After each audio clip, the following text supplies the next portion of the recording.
Democrats are crafting a new message as they grapple with how to position themselves in November's midterm elections, in which rising inflation and gas prices remain the biggest obstacles to keeping their narrow majorities in the House and Senate.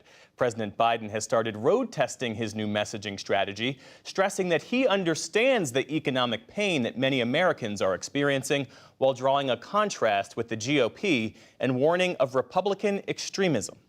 As President Biden focuses his attention on Americans' anxiety and anger over higher prices in this midterm election year, his message is a simple one. He insists he feels your pain. I know you got to be frustrated. I know. I can taste it.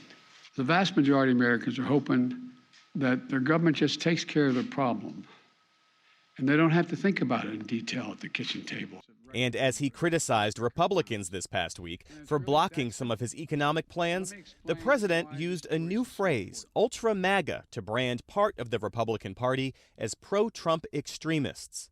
Americans have a choice right now between two paths, reflecting two very different sets of values. My plan attacks inflation and grows the economy. The other path is the ultra MAGA plan, put forward by congressional Republicans.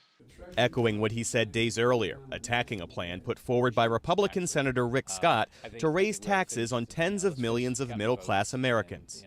Let me tell you about this ultra MAGA agenda. It's extreme, as most MAGA things are. It will actually raise taxes on 75 million American families, over 95% of whom make less than $100,000 a year.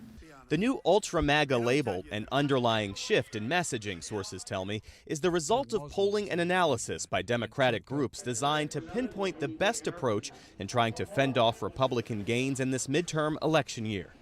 By targeting so-called MAGA Republicans, the president allows space to reach out to moderate Republicans, while casting the Trump-aligned GOP as a threat not just to the economy, but to the American way of life. This MAGA crowd is really the most extreme political organization that's existed in American history.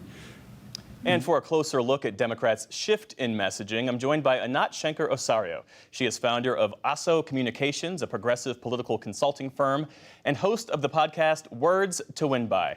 It's great to have you with us. And Anat, as I understand it, that ultra MAGA label, that was the result of a 6-month research project by Democratic-aligned groups. What do you make of it? Well, I make two things at once. The first is that you want your message to be your message, not a commentary about what that message is. And so when we have discourse like this conversation you and I are having right now about the sausage making, that sort of eclipses the potency of the sausage eating. That aside, the reality being what it is incredibly important in your messaging to first and foremost seize the moral high ground and say what you're for. And then second, to make clear what your opposition is and to ascribe motivations to the terrible things they do. So whether we call them MAGA Republicans or we call them Trump Republicans, I think it's an incredibly smart, it's an important strategic thing to do. And I would say that our own research backs that up. I've had a lot of conversations with Democrats over the course of my reporting career about this very thing, about messaging.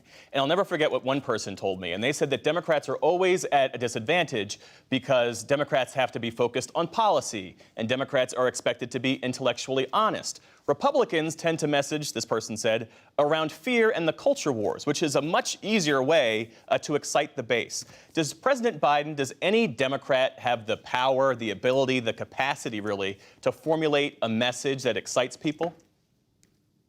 Well, I frequently tell my colleagues, my clients, do not take your policy out in public. It is unseemly. Your policy should not be your message. Your message should be about what your policy delivers.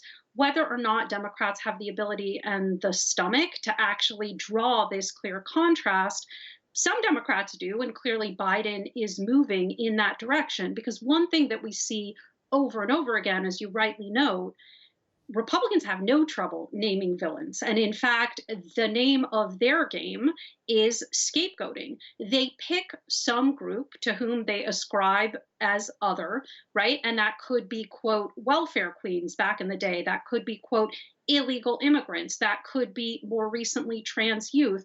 They pick a group to scapegoat in order to perform divide and conquer. It's the oldest trick in the book. They know they've got nothing to offer, so all they can do is have us point our fingers in the wrong direction. Meanwhile, with the other hand, they are picking our pockets to hand the wealth our work creates to their corporate donors. And so, with Republicans continuously naming a villain, if we don't name one and we simply rejoin with, hey, we'll work with those people, bipartisanship, then just by virtue of absence, that villain continues to be whichever group they've scapegoated.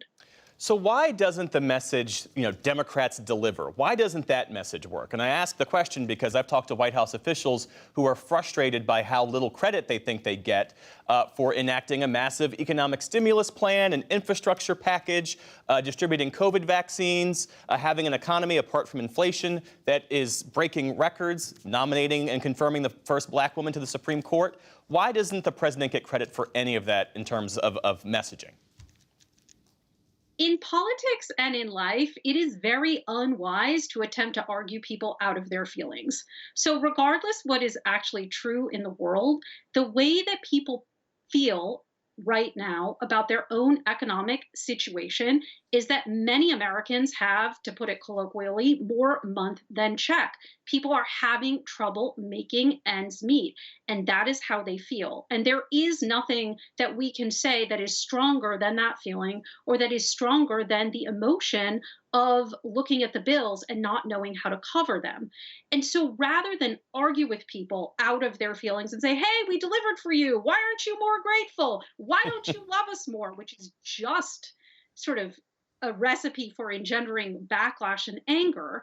What we need to do is explain to people both what our motivations, what our intentions are, and what is getting in the way. In a message, what that sounds like, and this is not copy edited, but is something like, no matter what we look like, where we come from, or what we do for a living, most of us believe that people who work for a living ought to earn a living, and that we should have the freedom to decide for ourselves how we care for our families and to pick leaders who govern in our name. But today, MAGA Republicans or Trump Republicans, or go farther, an authoritarian faction wants to take away our freedom. They point the finger for our hard times at new immigrants or at Black families or at people struggling to make ends meet, because they hope we'll look the other way while they hand the wealth our work creates to their corporate donors. But we know better, and we choose us. Anat Shenker-Osorio, I have to jump in there because we're out of time, but thank you so much for your insights. We appreciate it.